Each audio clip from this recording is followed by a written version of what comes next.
Hello Math Wizards! We are now moving towards the end of first quarter of our lessons in grade 9. For today, we will be having zeros of a quadratic function.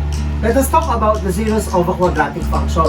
So, I have here three quadratic functions wherein one of them intersect the x-axis at exactly 2 points. So, we have r sub 1, 0 and r sub 2, 0. So, in this case, ang zeros of this quadratic function, let's say this one is f of x, this one is g of x, and the other one is h of x. Ang zeros ng f of x is at exactly r1, r2. Meaning, nag-intersect yung function dun sa dun sa ating x-axis at exactly 2 points. Ito namang g of x, nag-intersect siya ng 1 point sa ating sa ating x-axis. So therefore, ang zeros natin para sa g of x is s of multiplicity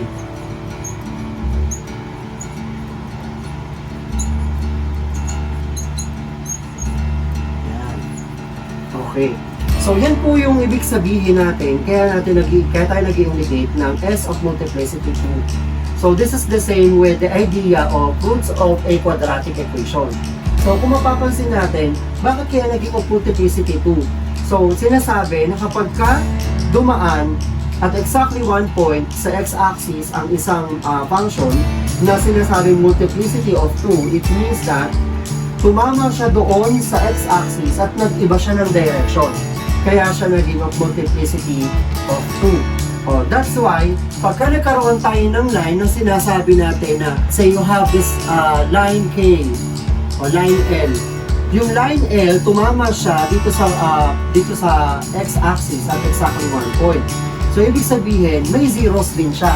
At ang zero niya, let's say, 0 is K. So, therefore, at K, nag-intersect yung function L doon sa ating x-axis. Let's say na nag-intersect yung line L sa x-axis at point K0, ibig sabihin na ang zero nito, since ang function natin ay linear, so ang zero ng, let's say, L of x, ang zeros niya will be, L of x will be K, ang zeros.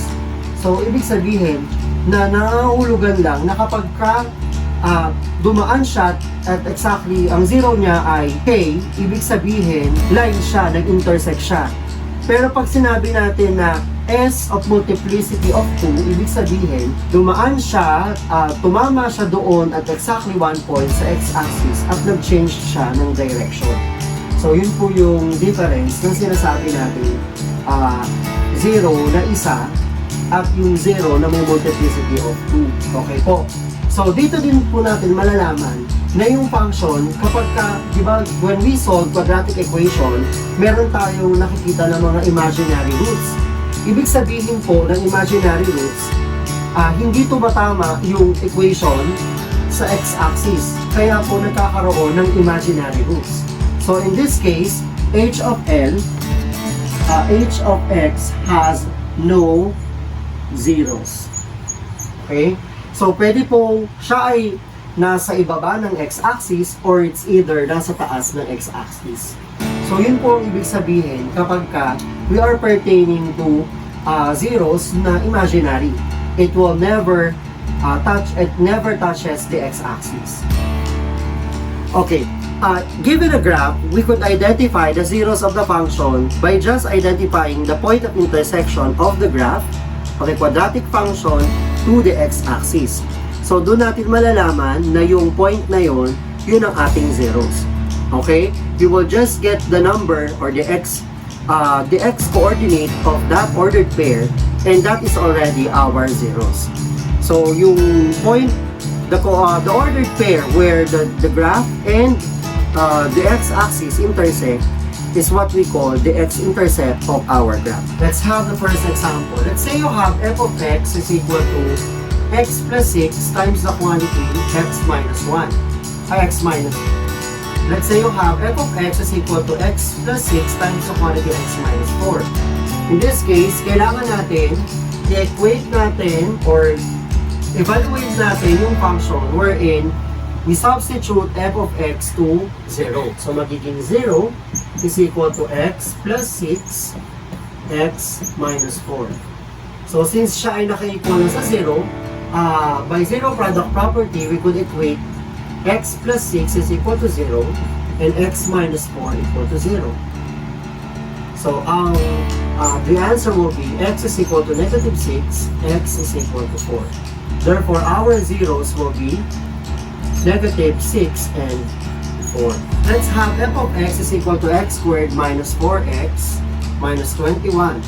So we will change f of x to 0 is equal to x squared minus 4x minus 21. And to get the value of x, we need to factor x squared minus 4x minus 21. So equate it to 0. So we will be having x minus 7x plus 3. Equating the two binomials to 0, so x minus 7 is equal to 0 and x plus 3 is equal to 0. X is equal to 7 and x is equal to negative 2. Therefore, our zeros will be 7 and negative 3. Okay, let's say you have f of x is equal to the square of x minus 3 minus 25. So getting the zeros, you will be having, let us first arrange the equation in standard form. So you will just first expand the binomial x minus 3 squared to x squared minus 6x plus 9 minus 25. Okay, so you will be having f of x is equal to x squared minus 6x minus 16. So we will be equating f of x to 0. So substitute 0 to f of x. So x squared minus 6x minus 16. In this case, we will need to factor. So factor natin, magiging 16x minus x minus 8x plus 2. So equate to 0. So you will be having x minus 8 is equal to 0, x plus 2 is equal to 0, x is equal to 8, and x is equal to negative 2. Therefore, our solution set, or the zeros of the function, will be 8 and negative 2. Let's continue. Let's say you have f of x is equal to the square of x minus 1 minus 4. So again, we need to expand the binomial x squared minus 2x plus 1 minus 4.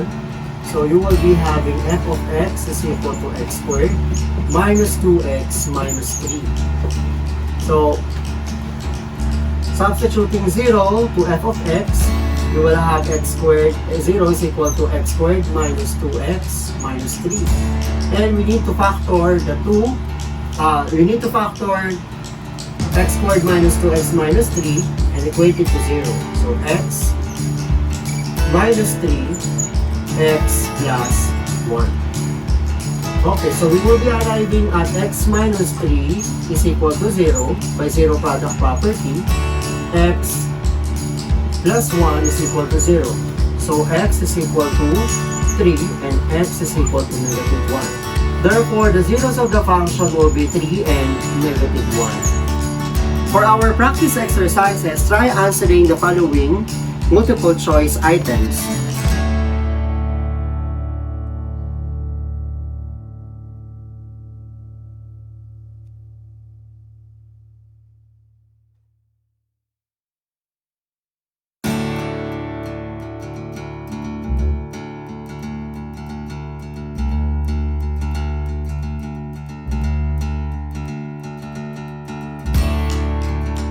Like, share, and comment your suggestions on the comment box below, and don't forget to subscribe.